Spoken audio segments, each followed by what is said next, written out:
Well, hello everybody. Let me share with you some speculation. I'm riding through this meadow on my way into the mountains for a day of hiking and adventuring, and I saw this cut soil here. Now, I always like to stop and look at open exposures of soil for various reasons. Often you can find strata that tell you a story about the past, or maybe you can even find fossils sometimes, or just whatever. Basically these are like exposing, and usually you have the ground like this and you can't see the past, but when you have an exposure, a cut bit like this, see how this is all cut? You can kind of gain a glimpse of what the past used to be like.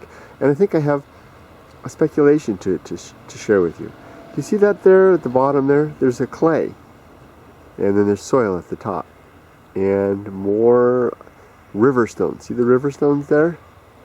And then soil at the top. Now, on its own, that wouldn't be too interesting unless you consider the history of this particular area. And then we have something to think about. Let me tell you about this area. We're in a part of Shizuoka where the main city is back over this way. And then over here you have a mountain range, and on the other side of that mountain range is the Abe River. Now the Abe River is a very big, powerful river. And in the past, it flowed in a curious manner. Although the sea is this way, it didn't flow directly to the sea. It flowed around this point over here and then through this area. This was river bottom at one time, and it would flood, and it was a dangerous place. And the city's over here, and it endangered the city. So the great shogun Tokugawa Ieyasu, one of the greatest figures in Japanese history, decreed an amazing public works project. This was like 1600, in which they were going to divert the mighty Abe River and have it go directly to the sea. And what happened was, this area here that used to be the floodplains of the Abe River, now are just farms and there's homes and stuff over there, it became a marsh. Can you see how wet it is here? And you can't see, but there's, maybe if I hold the camera up you can see there's water over there. There's a whole swamp. This remains swampy and wet and moist because it's basically old river bottom for 300 years or so.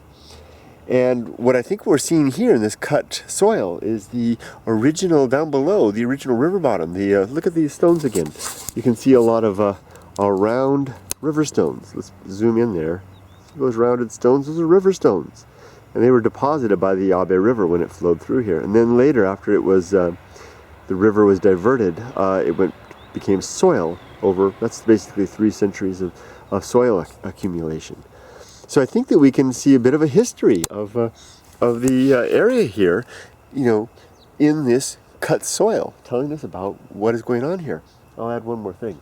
This is not a quiet place. This is a haunted land.